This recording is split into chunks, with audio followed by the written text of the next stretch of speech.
હાલ પ્રદેશમાં ધંધુકા પાસેના ખરડ ગામે સદગુરુ રામાનંદ સ્વામીના વિચરણથી સત્સંગ થયેલો. ધોલેરામાં સદગુરુ નિષ્કુળાનંદ સ્વામી અને અદ્ભુતાનંદ સ્વામી મંદિરે રહ્યા થકા ભાલના ગામડાઓમાં વિચરણ કરીને સત્સંગનું ખૂબ પોષણ કરેલ છે.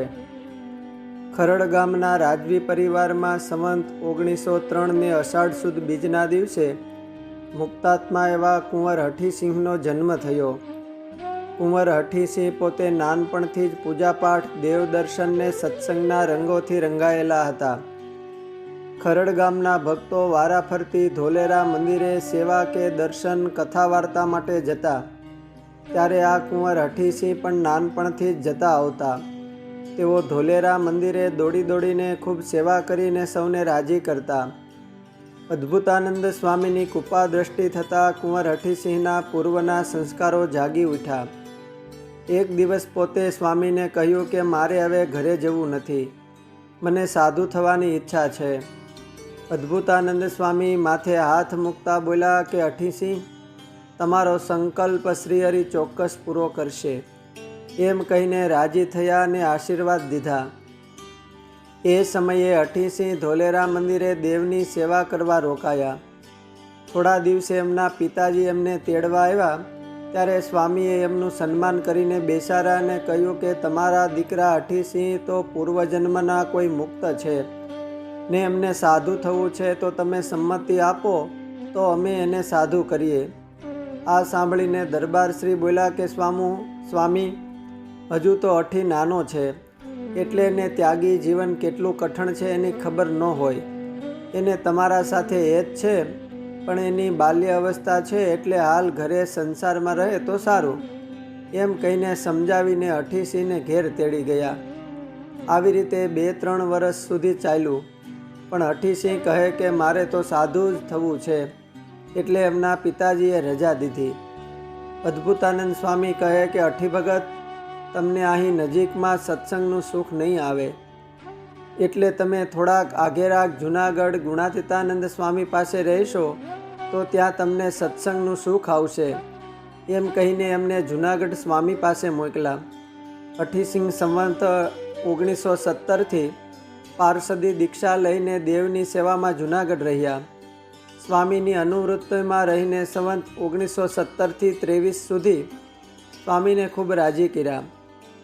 પોતાની યાદશક્તિ સારી હોવાથી નવલસ નાથજી જીરે પ્રેમી જનના છો પ્રાણ પ્રેમી, જનના છો પ્રાણ નવલસ નાથજી. અને આજ મારે ઓરડે રે આવ્યા અવિનાશી અલબેન. સ્વામીને રાજી કરવા દરરોજ પોતે ઊંચે સ્વરે ઘેરા રાગે સભામાં શ્રીહરિને યાદ કરીને કીર્તનો ગાતા.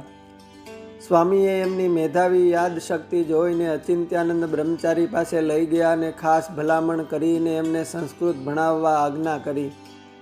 આ ઉપરાંત પાર્ષદ હઠીસિંહ દિવસના સમયે મંદિરે સંતોની મેળીના ચણતરકામમાં દોડી દોડીને નિર્માનીપણે સેવા કરતા ને ચૂનાના કે કપચાના તગારાઓ ઉપાડતા. પોતે રાજવી કુંવર હોવા છતાં નાના મોટા સૌ સંતો ભક્તો પાસે દિન ભાવે વર્તતા. સંવંત 1923 આસો સુદ 12ના દિવસે ગુણાતીતાનંદ સ્વામીએ એમનો હાથ પકડીને ઠાકોરજીની પ્રદક્ષિણા કરતાં કરતાં કહ્યું કે હઠી ભગત, અમે ન હોઈએ ત્યારે તમે બાલમુકુદાસ સ્વામી હારે રહેજો. અમે એને ભલામણ કરી છે, એ તમને સાધુ દીક્ષા અપાવશે. સ્વામી થોડે દિવસે ધામમાં ગયા અને પોતે પોતાનું શેષ જીવન સદગુરુ બાલમુકુદાસ સ્વામીના મંડળમાં રહ્યા. સંવંત 1924 હઠીસિંહ પોતાના વિદ્યાગુરુ અચિંત્યાનંદ બ્રહ્મચારી અને બાલમુકુદાસ સ્વામી હારે હરિનવમીનો સમયો કરવા વડતાલ આવ્યા. પાર્ષદ હઠીસિંહે એ સમયે બાલમુકુદાસ સ્વામીને પોતે સાધુ થવાની ઈચ્છા કહી. આચાર્ય શ્રી ભગવત પ્રસાદજી મહારાજે એ વખતે એમને ભાગવતી દીક્ષા આપીને ધર્મતનયદાસજી એવું નામ પાડ્યું. પોતાના સ્વાધ્યાય પુસ્તકોમાં સ્વામી ગુણાતીતાનંદ સ્વામી શિષ્ય સાધુ ધર્મતનયદાસ એવું લખતા. પોતાના દીક્ષાગુરુ બાલમુકુદાસ સ્વામીને પણ પોતે શ્રેષ્ઠ જીવન ગુરુપદે જ માનીને આજ્ઞામાં જ વર્તતા.